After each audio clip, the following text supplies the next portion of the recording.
শিখলেন মুস্তাফা को हमारा सलाम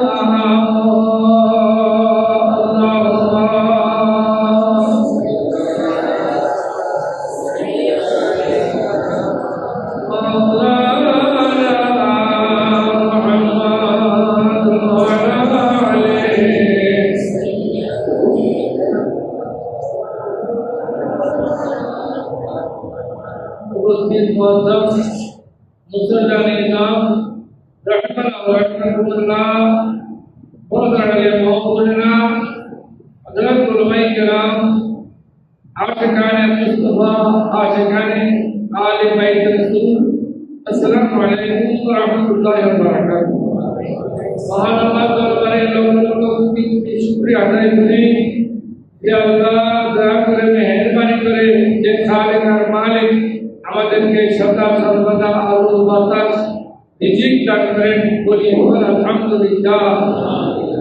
সাথে সাথে আপনার তাজদারে মদিনা আর ওয়াইদুল্লাহ লক্ষ লক্ষ কোটি কোটি দরুদ সালাম প্রেরণ করছি, যার আওলাদ পর্যন্তকে কুরবানি দিয়ে ইসলাম ধর্মকে আমাদের পর্যন্ত পৌঁছেছেন। বলি আসসালাতু ওয়াসসালামু আলাইকা ইয়া রাসূলুল্লাহ। আজকের আলোচনার বিষয় পবিত্র মুহররম চাঁদের আশুরার দিন। আজকে এই আশুরার দিন অনেক ঘটনা পৃথিবীর মধ্যে ঘটেছে, একটি দুটি নয়। আমি বিভিন্ন জায়গা থেকে সংগ্রহ করে প্রায় 20-25টি আমি সংগ্রহ করেছি। এগুলো একদিন দুদিন নয়, এক একটা বিষয় নিয়ে যদি আপনার 1 মাস আলোচনা করেন, 12 মাস আলোচনা করলেও আমাদের শেষ হবে না। 25 মিনিট লাগবে। আজকে অত্যন্ত গুরুত্বপূর্ণ হৃদয় বিদারক যেটা ঘটেছে, এই ঘটনা সময়ের মধ্যে সেটা হলো নবীজির পরিবার পরিজনকে ফুরাত নদীর তীরে মুসলমান নামদারি টুপিওয়ালা, দাড়িওয়ালা, হাওয়া খাওয়াওয়ালা, জুব্বওয়ালা, হাতে তসবিহওয়ালা কিছু মানুষ শহীদ করে দিয়েছেন 61 হিজরিতে। আজকে হলো ইমাম হুসাইন রাদিয়াল্লাহু তাআলা সহ যারা শাহাদাত বরণ করেছেন তাদের সংক্ষিপ্ত আকারে কি ঘটনা ঘটেছিল এবং এখান থেকে আমাদের শিক্ষণীয় বিষয় কি। আসলে আমরা একটু সেদিকে যাই। ইমাম হাসান আর হুসাইন রাদিয়াল্লাহু তাআলা ওনারা হলেন নবীজির বংশধর। একটা কথা খেয়াল করেন, আমাদের বংশ প্রকাশ হয় ছেলের মাধ্যমে, নবীজির বংশ প্রকাশ হয়েছে মেয়ের মাধ্যমে, হযরত ফাতিমা জোহরার মাধ্যমে। আমরা বংশধরী, আমাদের বাবা দাদা ছিল, দাদার পরে আমরা আছি, আমাদের পরে আমাদের ছেলেরা আসবে, আমাদের বংশ হবে সেই দিক থেকে। আর নবীজির বংশ হলো মেয়ের পক্ষ থেকে, ইমাম হাসান আর হুসাইন রাদিয়াল্লাহু তাআলা থেকে। তো ইমাম হাসান আর হুসাইন রাদিয়াল্লাহু তাআলা সম্পর্কে সংক্ষিপ্ত কিছু জানি। আল হাসান ওয়াল হুসাইন সাইয়্যিদা শাবাবে আলিল জান্নাহ। সুবহানাল্লাহ। হযরত ইমাম হাসান আর ইমাম হুসাইন রাদিয়াল্লাহু তাআলা হলেন গৃহস্থের যুবকদের সর্দার। যারা গৃহস্থ যাবে তাদের সর্দার, বৃদ্ধদের নয়। বৃদ্ধ মানে কোন বৃদ্ধ মানুষ জান্নাতে যাবে না, তাদের কাজ নাই, চোখে দেখে না, দাড়ি ছাতা হয়ে গেছে, তারা একজনও জান্নাতে যাবে না। আল্লাহ রাসূলের কাছে সাহাবায়ে কেরাম আসলে আমাদের দোষ কি? কারণ তোমাদের কোনো দোষ নাই। আরে তোমরা যুবক হয়ে ব্যস্ত থাকা, সুবহানাল্লাহ। বুড়ো মানুষ ব্যস্ত থেকে রাতকে চোখে দেখে না, ডাক কিছু খাইতে পারে না, দাঁত নাই, এখন ওরা তো বিরক্ত থেকে কোনো লাভ নাই। তো বিরক্ত যাওয়ার সময় বিদ্যমান সব যুবক থেকে বিরক্ত যাবে, সুবহানাল্লাহ। তাহলে বৃদ্ধ যুবকদের সর্দার বাহিনী যদি আল্লাহ আমাদেরকে জান্নাতে দেন, জান্নাতবাসী করেন, আমাদের সবাই শুরু থেকে কিয়ামত পর্যন্ত ব্যস্ত যুবকদের সর্দার হবেন ইমাম হাসান আর হুসাইন রাদিয়াল্লাহু তাআলা আনহুমা। বরাবর বলি সুবহানাল্লাহ। এই ইমাম হাসান আর হুসাইন রাদিয়াল্লাহু তাআলা আনহুমা রাসূলের এত আদরের ছিল। একজন ইমাম হাসান আল্লাহু মিন রাসূলিল্লাহ মিনার রাসে ইলা সদরে, হযরত ইমাম হাসান ছিলেন মাথা থেকে চেহারা মুবারক সহ সিনা মুবারক পর্যন্ত রাসূলের করিমের হুবহু চেহারা। সুবহানাল্লাহ বলেন, বলবেন সিনা মুবারক থেকে নিচের দিকে হলো আল্লাহু রাসূলের সাদৃশ্য ছিল ইমাম হুসাইন রাদিয়াল্লাহু তাআলা আনহু। সুবহানাল্লাহ। যদি রাসূলের দুনিয়া থেকে বিদায় নেওয়ার পরে যখন রাসূলকে দেখার জন্য মানুষ আগ্রহী হতো, অনেক দূর দূরান্ত থেকে বিভিন্ন দেশ থেকে ওনাদেরকে দেখার জন্য আসতেন, কারণ ওনার তো রাসূল পাকের নুরানি চেহারা ওদের মধ্যে ওনাদেরকে দেখার জন্য আসতেন। সুবহানাল্লাহ। ওনাদেরকে দেখলে রাসূলের নুরানি চেহারা দেখে মন কেবল ঘুরাইতেন, ওনাদেরকে দেখে মন ঘুরাইতেন। ইমাম হাসান আর হুসাইন রাদিয়াল্লাহু তাআলা সম্পর্কে রাসূল করিম বলেছেন, ইন্নী উহিব্বুহুমা, আমি দুজনকে বেশি ভালোবাসি, দুজনকে আমি বেশি ভালোবাসি। আর ওমাই উহিব্বুহুমা, সে ব্যক্তি ওই দুজনকে ভালোবাসবে, ইউহিব্বুহুমাল্লাহ, ওই দুজনকে যারা ভালোবাসবে তাদেরকে আল্লাহ ভালোবাসবেন। সুবহানাল্লাহ। আল্লাহ যদি ভালোবাসেন তাহলে তারা জান্নাতি হবে। সুবহানাল্লাহ। দেখে রাসূল করিম ওনাদেরকে বেশি বেশি ভালোবাসতেন দুনিয়াতে। যাও হযরত আমির মুআবিয়া রাদিয়াল্লাহু তাআলা আনহু যখন বয়স বৃদ্ধ হয়ে গেছে, তখন উনি খেলাফতের পার্টি দায়িত্ব দিয়েছেন ইয়াজিদকে, ওনার সন্তান। ইয়াজিদ এটা পাওয়ার পর থেকে কোরআন শরীফ বিরোধী, হাদিস শরীফ বিরোধী, ইসলাম বিরোধী কার্যকলাপ করতেছেন, নির্যাতন করতেছে, স্বৈর শাসক হয়ে গেছে, মানুষের উপর নির্যাতন চালাচ্ছে। এবং সে বর্বর ছিল, ইয়াজিদ মুনাফিক ছিল, ইয়াজিদ শয়তান ছিল। এর প্রতিবাদ ইমাম হুসাইন রাদিয়াল্লাহু তাআলা কোরআন বললেন, তুমি এখানে শয়তানি করতে পারবে না, কোরআন সুন্নাহ বিরোধী কোনো কাজ করতে পারবে না, তুমি রাসূলের আদর্শ মোতাবেক কাজ করতে হবে। সাহাবায়ে কেরাম যেভাবে দেশ চালিয়েছেন, খোলাফায়ে রাশিদিন, তুমি সেভাবে চালাতে হবে। এগুলো যখন বলা আরম্ভ করলেন, তখন ইয়াজিদ মনে মনে ধারণা করলো আমার মধ্যে বড় ঘাটা হয়ে দাঁড়িয়েছে। ইমাম হুসাইন রাদিয়াল্লাহু তাআলা, তাকে যদি শেষ করতে না পারি তাহলে আমি এখানে রাজত্ব করে শান্তি পাবো না।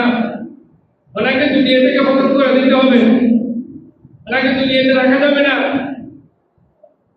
আর দুনিয়া থেকে শেষ করে দিবে। এটা রাসূল করিম সাল্লাল্লাহু আলাইহি ওয়াসাল্লাম আগে থেকেই ঘোষণা দিয়েছেন। আল্লাহ রাসূলের একজন সাহাবী ঠিক টাকা বলছে, স্বপ্নে দেখলেন যে আমার কোলে রাসূল করিমের শরীর মুবারক থেকে একটি টুকরো এসে বলছে। উনি কম্পন করতেছেন, আমি স্বপ্নে কি দেখলাম। রাসূল করিমের কাছে বললেন, ইয়া রাসূলুল্লাহ, আমি একটি খুবই খারাপ স্বপ্ন দেখেছি, আমি দেখেছি রাআইতু হুরমান মুনকারা, আমি একটি খারাপ স্বপ্ন দেখেছি। তো কি স্বপ্ন দেখেছেন শাসি একটু বলেন। আমি স্বপ্ন দেখেছি কিন্তু আপনি যতদিকে রাসূলুল্লাহ আপনার শরীরে নুরানি একটি মাংস মুবারক টুকরা মুবারক আমার কোলের মধ্যে এসে পড়েছে। সুবহানাল্লাহ। স্বপ্ন দেখতে খুব খারাপ, দেখে ভালো, আসলে দেখতে ভালো, খুব ভালো। রাসূল করিম বলে দিলেন, এ আমার চাচি আপনি আপনি দেখতে যদিও খারাপ লাগে, আপনি একটি ভালো স্বপ্ন দেখেছেন। কি স্বপ্ন দেখলাম ভালো? আমার তালিদু ফাতেমা, আমার ফাতেমা একজন ছেলে জন্মদান করবেন। বড় করে বলেন আর যুবকরা একটু বড় করে বলেন। এখন বাচ্চাটা কোথায়? হযরতে ফাতেমা জোহরার পেটের মধ্যে, ফাতেমা জোহরার গর্ভে। রাসূল বলে দিলেন, আপনি যে স্বপ্ন দেখেছেন চাচি খুব ভালো স্বপ্ন দেখেছেন, আমার ফাতেমা জোহরার এই গর্ভের মধ্যে একটি ছেলে আসবে, একটি ছেলে দুনিয়াতে আসবে, ওনার নাম হবে ইমাম হুসাইন। বড় করে বলি সুবহানাল্লাহ। পেটের মধ্যে কি আছে, গর্ভের মধ্যে কি আছে? এখন হুজুরের আওয়াজ করে আপনারা শুনছেন যে আল্লাহ ছাড়া কেউ জানে। এখন বিজ্ঞানের যুগ, 4-5 মাসের পরে এখন জানতে পারে। তখন তো বিজ্ঞান ছিল না। আরে বিজ্ঞান ছিল না, ঠিক আছে, বিজ্ঞানী ওদের নবীজি। বিজ্ঞানী লাগবে না, আমার নবী এটার নাম বলে ইলমে গায়েব, এটার নাম হলো দৃশ্য জ্ঞান। আল্লাহ রাসূল কি হবে, এটি ছেলে হবে না মেয়ে হবে, এটা আগের থেকেই বলে দিয়েছেন। বড় করে বলি সুবহানাল্লাহ। আরেকদিন স্বপ্নে দেখেছেন, আরেকদিন স্বপ্নে নয়, এটা জাগ্রত অবস্থায় রাসূলের পাকের কাছে জিবরিল আমিন কিছু মাটি নিয়ে আসলেন। ইয়া রাসূলুল্লাহ, এই মাটিগুলো কোথাকার আপনি জানেন? বলেন, এই মাটিগুলো হলো কারবালার মাটি, কারবালার জমিনের মাটি। কি হবে?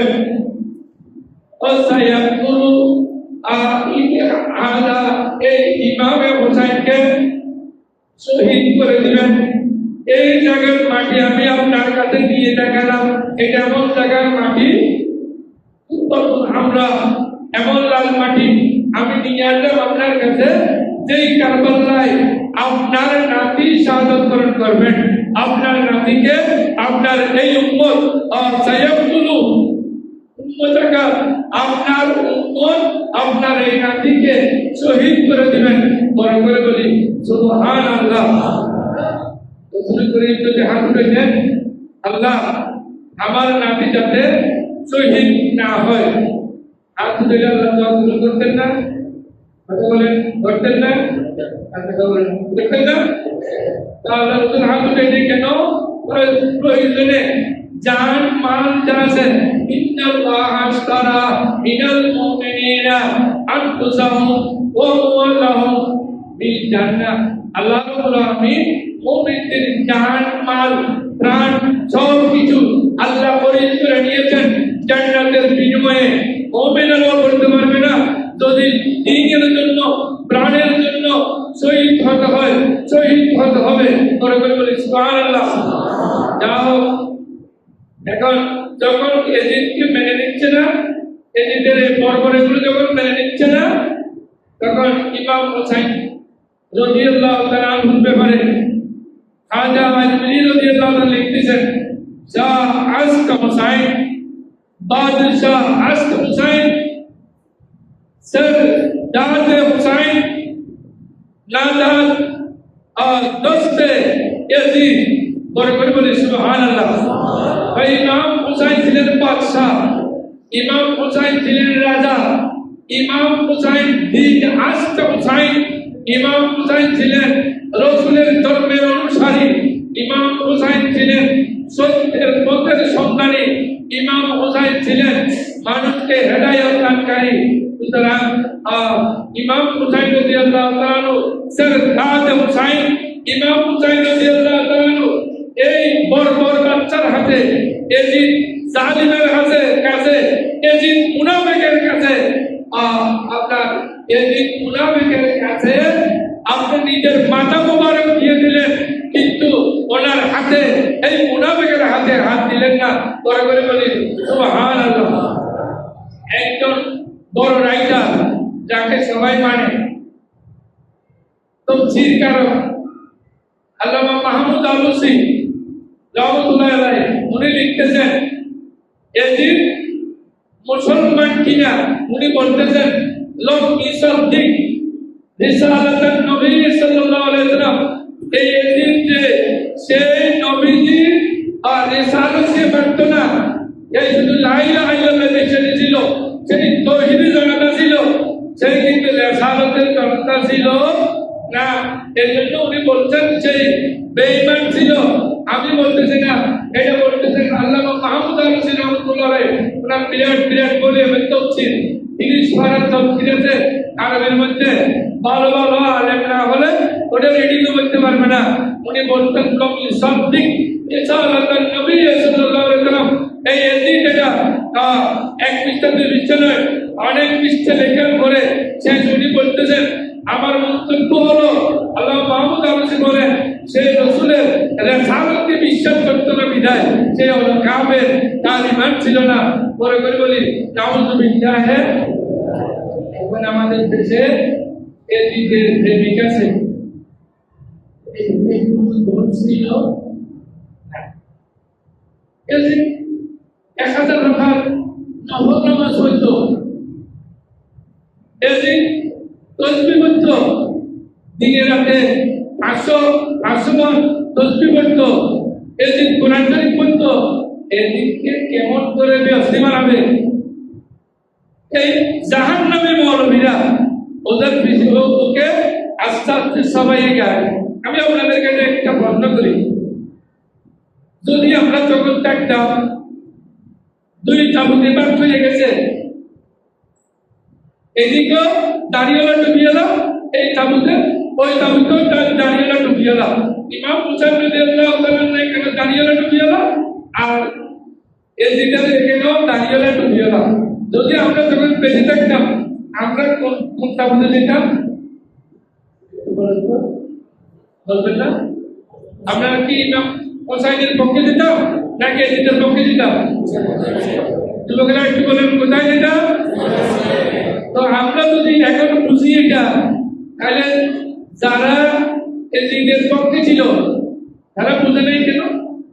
আযান দেওয়ার সময় আশহাদু আন্না মুহাম্মাদান রাসূলুল্লাহ এটা বুঝো দিয়েছে, ওইটা বুঝো দিয়েছে, এজিদের বাহিনীও দিয়েছে, আবার ইমাম হুসাইন রাদিয়াল্লাহু তাআলা সেখানেও দিয়েছেন। তাহলে মুহাম্মদ রাসূলুল্লাহ দুইটা বুঝে বলেছেন। এজিদের বাহিনী যারা করছে, যারা যুদ্ধ করছে ইমাম হুসাইনের সাথে, তারা কি আসলে ইমানদার ছিল? কথা বলেন। নবীজির মহব্বত ছিল, নবীজির ভালোবাসা ছিল। নবীজির ভালোবাসা ছাড়া কি ইমানদার হতে পারবে? কি মনে করেন আপনার 50 কোটি মৌলভী এক জায়গায় বলে, 50 কোটি হাফেজ এক জায়গায় বলে, 50 কোটি শাইখার মুফতি এক জায়গায় বলে, ওরা আপনাকে কি ব্যবস্থা নিতে পারবে ইমান না থাকলে? পারবে? পারবে? কেউ পারবে না। ইমান হলো মেয়ে, কিন্তু একজন মৌলভী বলে নেই এজিদ ইমানদার ছিল, এজিদের ইমান ঠিক ছিল, এজিদ রাসূল করিমকে মহব্বত করত, রাসূলের বংশধরদের সাথে ওনার ভালোবাসা ছিল। এটা কেউ বলে নাই। এটা না বলে নামাজ পড়লে কি হবে?